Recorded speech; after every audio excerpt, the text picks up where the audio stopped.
last Thursday kan Ma'al Hijrah public holiday. I was having such a great time lah with my friend and his family. It was like the perfect public holiday until I read all the tweets about Mira Filzah. A Twitter user accused her of cultural appropriation for wearing lehenga, Indian jewellery, henna, the works lah, when promoting contact lens. And boom! Twitter was blowing up with conversations on whether or not a person of Malay ethnicity wearing traditional Indian attire as a costume for profit is considered cultural appropriation. Is it?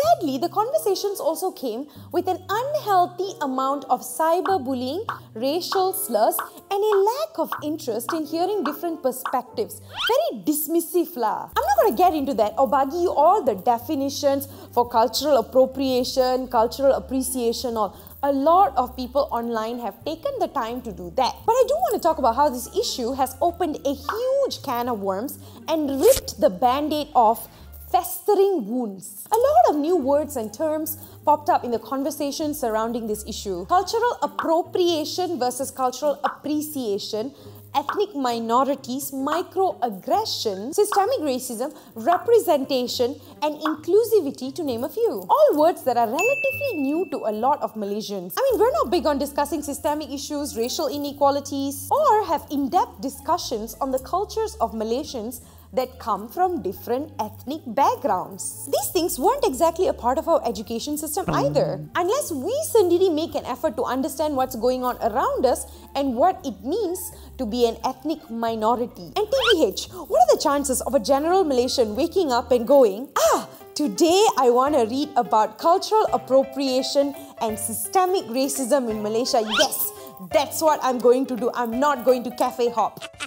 Chances of benda ni semua happening is still pretty low because we still live in a country where some of us have a hard time explaining to others that racial preferences in the rental market is racist. Bro, that's the most blatant, in-your-face example of racism and discrimination. Itu pun kita struggling to grasp. Cultural appropriation lagilah orang pening. Most people aren't even familiar with the culture to begin with. And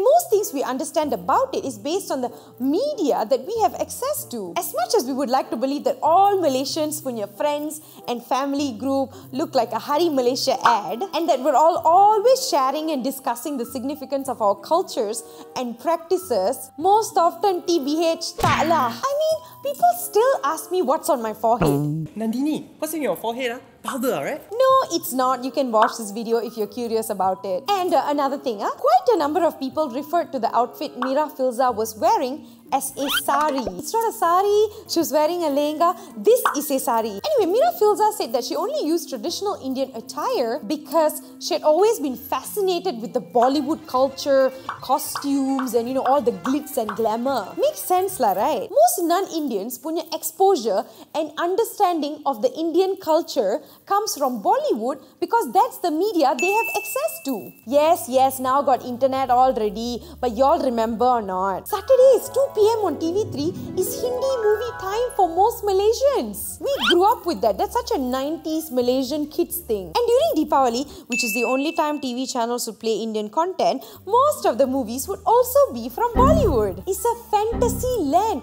the celeb world, and that's the thing. Wanting to look like celebrities is something that a lot of us can relate to. I want to look like Aishwarya Rai, I want to look like Jason Momoa, I want to look like Kylie Jenner. But Bollywood is obviously not a reflection of even the lives that non-celeb North Indians live. Manakanlah South Indians or Malaysians of South Indian descent. Tak kenal maka tak cinta? Yes.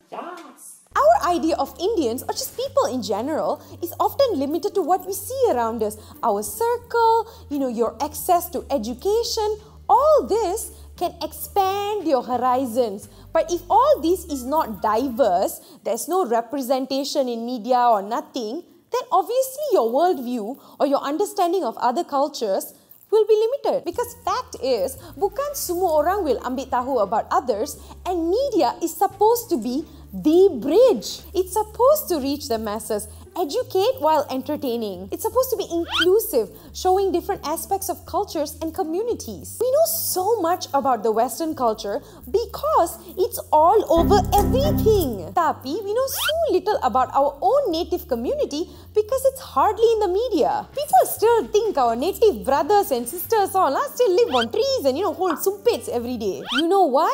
Because that's the only time, that's the only way they're represented. Also, people still don't know that there are different ethnic groups within the Indian community living in Malaysia. Tamils, Malayalis, Telugus, Punjabis, Gujaratis, Bengalis, just to name a few. Now you see how important inclusive, accurate representation is in the media? Okay guys, I know that this Mira Filzah issue, has been like a sore spot for a lot of us Malaysians, and a lot of us are still like confused, upset, and we're dealing with this, we're going through this, right? And it's very new because this is one of the first few times, in the recent years that we're having this discussion. Often we would just be like, never mind la, never mind la, don't talk about it la, too complicated, no need la. But this issue is a great learning experience and opportunity for all of us. It's an excellent starting point to start understanding and respecting cultures around us. Not just Malayu, China, India, everything, okay? I know some of us have been on the receiving end of discrimination all our lives due to our ethnicity and customs, but little will change if we don't make the effort to start educating ourselves and others around us. No, I'm not saying everyone to become online activists and create Twitter threads. Really just start within your own circles in real life. Remember, educate, don't hate. Selamat Hari Merdeka. Bye. Jangan gaduh,